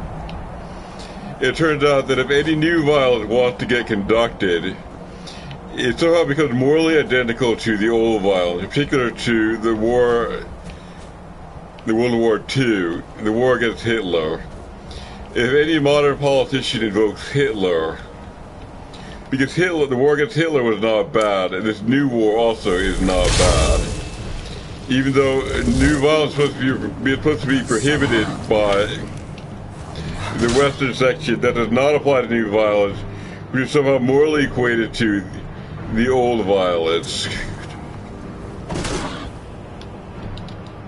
In particular to the war against the Second World War and the Allied effort against Adolf Hitler and the Axis powers. Any war that's morally equal to that becomes good, even if it's modern. So the prohibition against condemning the old violence is extremely significant. It applies completely to modern business. The modern war does walk in if it's somehow equivalent to fighting Hitler in particular. The Western section in no way prohibits that. In no way. Anything like a fight against Hitler is perfectly allowed. At all times. No matter how unlikely the equation may be, it is allowed. It's still allowed. Any random violence, someone says Hitler, it's okay. The Western section allows it.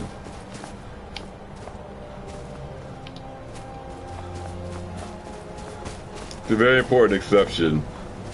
It does not die off with the quote-unquote GI generation. It remains ever irrelevant to people of any age.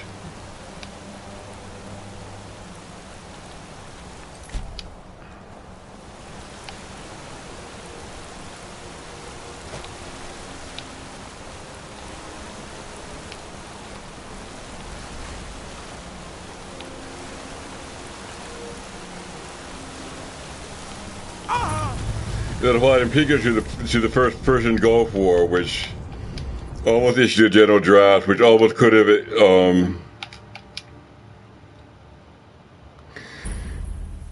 engulfed me personally because it happened when I was in high school, of the right age. And that's around the time I wrote this paper, attempted to condemn the old violence, which my mother objected to strongly. And her view, no doubt, prevailed. The old violence remained sacred, therefore the new violence, which is considered morally identical, was allowed, and this Persian Gulf War went through. It became official. I guess mainly because mother's view prevailed, and perhaps because of mine, also because my view did not prevail.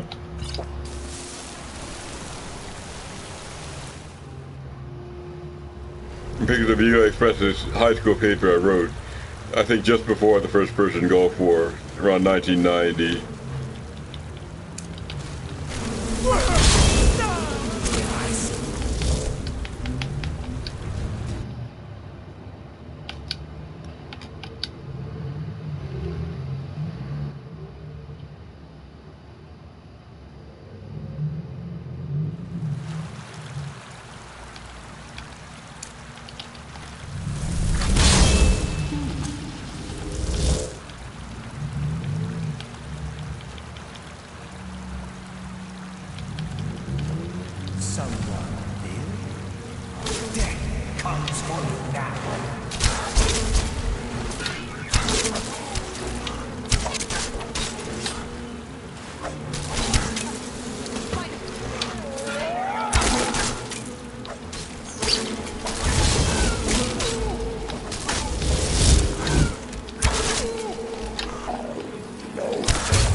I no longer have a copy of this paper I wrote. I just remember it.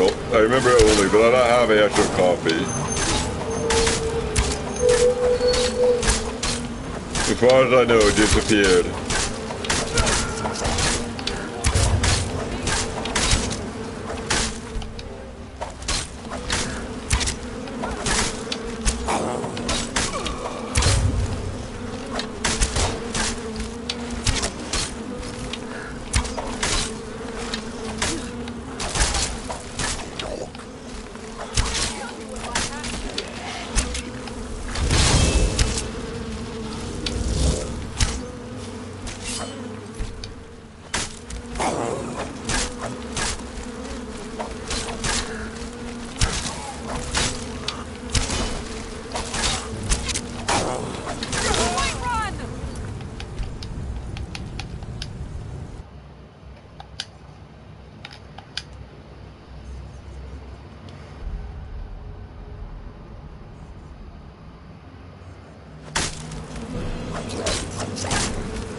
Okay, I soaked the taproot, now ready to talk to the person who gave me the quest. I think there's also a chest in here.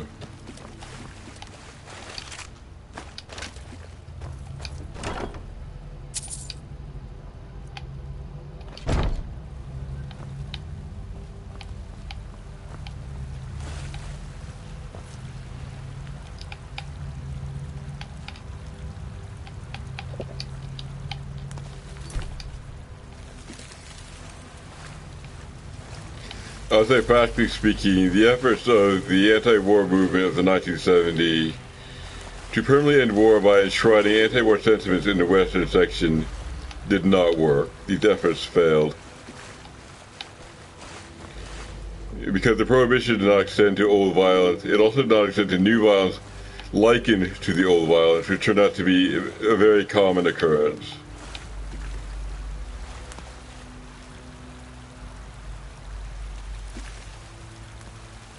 In fact, it may have backfired by disallowing controversial war. Because any war happens, it has to be exactly like the Second World War, meaning there can't be any controversy. It has to be a complete allied effort against Hitler.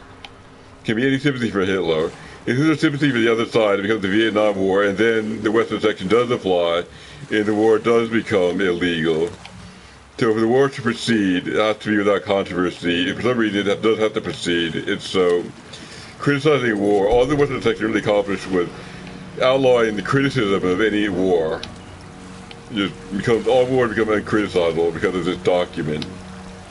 Because it used to become Vietnam, and Vietnam prohibited, so this criticism stops the war, and that's too much power for some critics, so there can't be any criticism.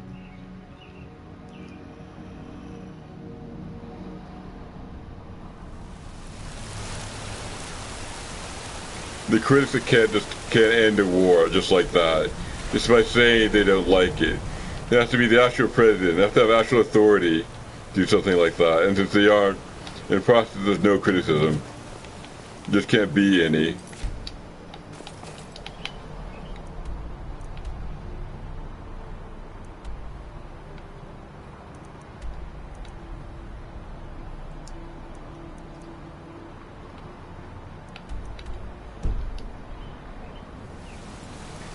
Yeah, I'm going to go back to these headwaters to warm up a little more. And then I'm going to head north to the next quest objective.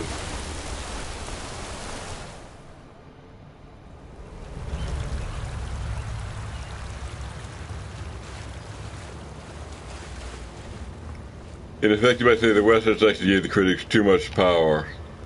Just by objecting, they instantly end the entire thing. That's just not reasonable.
I'm going to have a look at this place.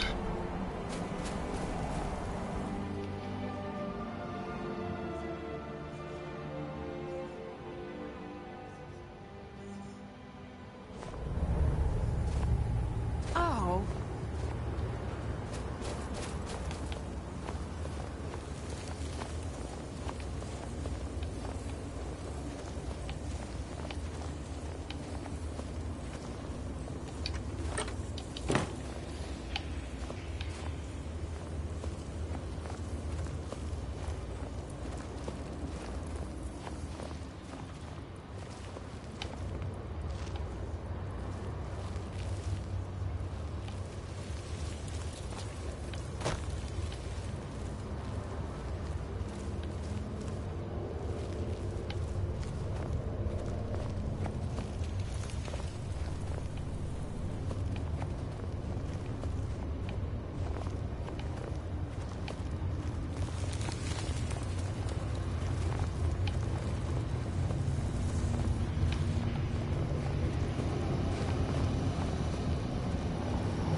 Looks like I cleared this already. So I'm just gonna leave.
Another Deathbrand article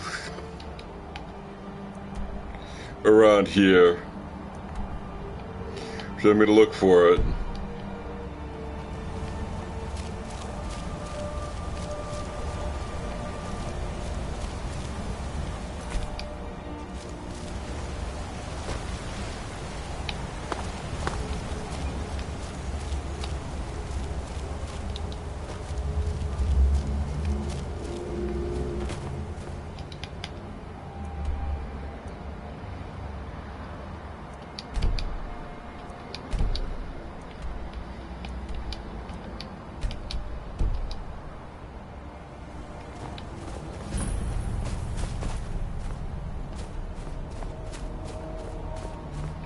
Some ruins here I'm going to check out.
Right behind you. I am at your command.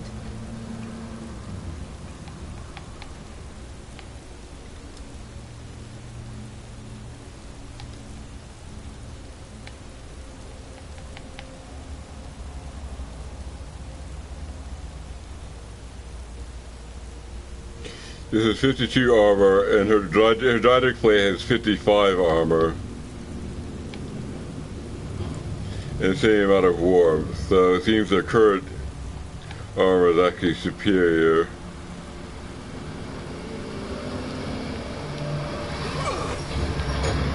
So I'm going to leave it.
Does someone live among the dead?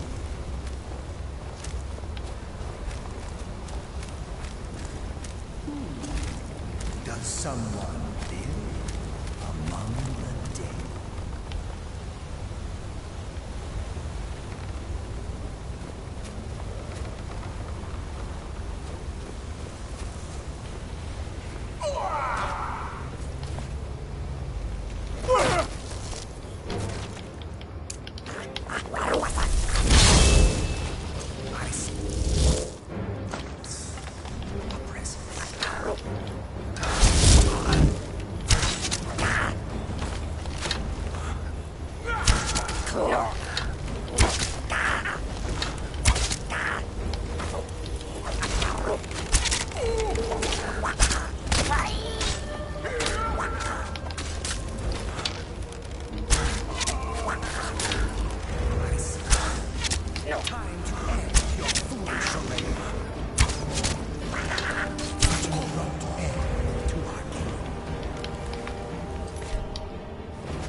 killed by the likes of you.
So I cleared this.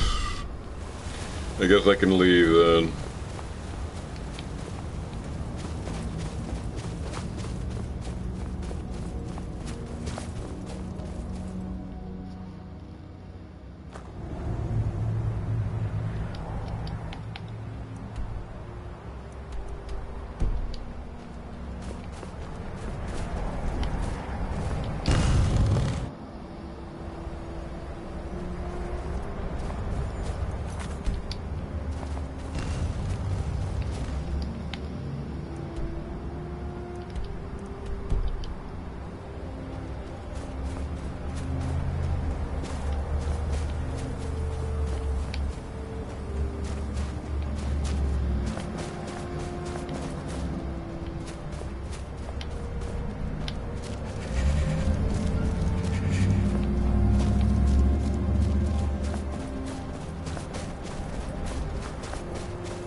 Is Isle not to search?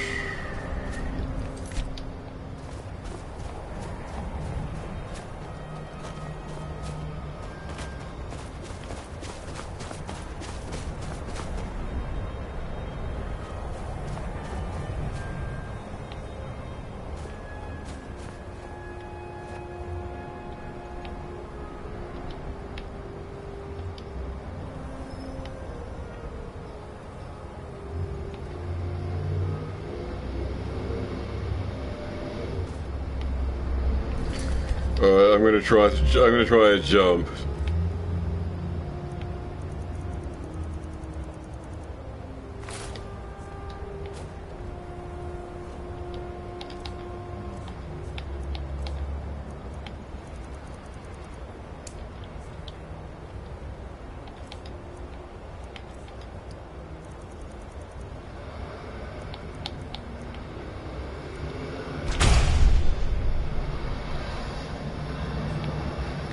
I just unlocked the final syllable of Bend Will, dragon. Maybe it allows me to get to charm dragons.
things that I've done here.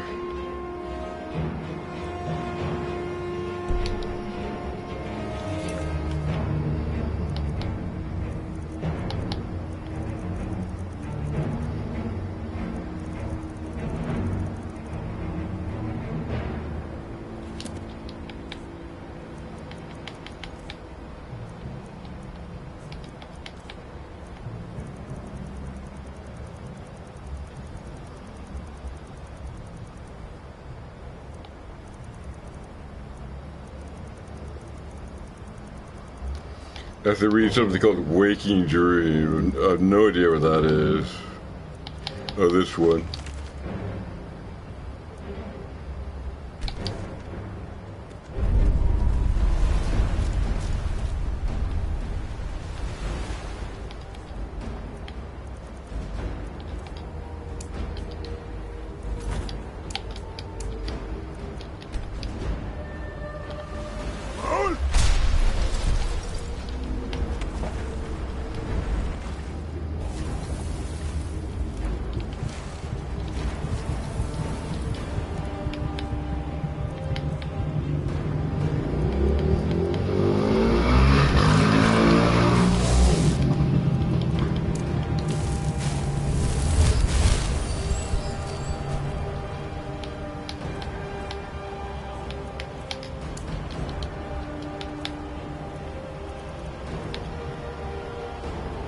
The final next deathbed treasure is on the in the upper left corner of this island, as we can see. It's not far from where we are, so we're gonna scoop around and stay here, see if we can dig it up.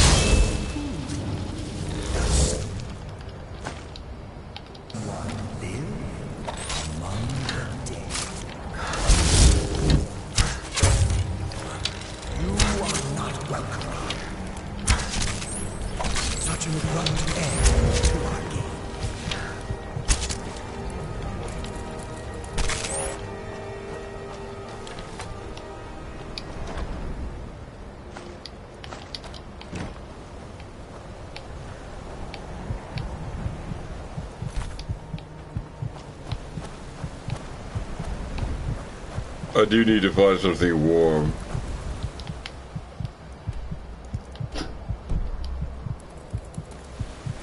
You are not welcome.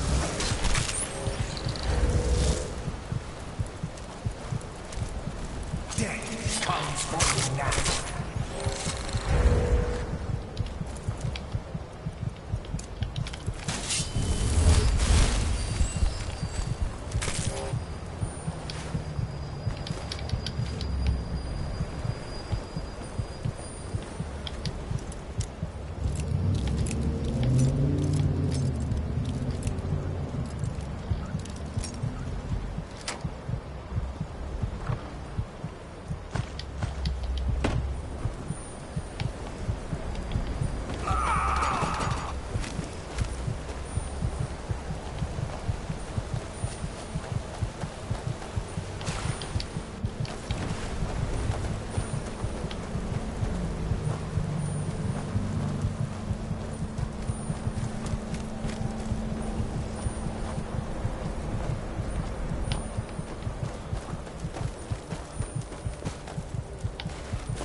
Looks like I can't escape this. Death by cold are about to hit.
Could have made the game crash.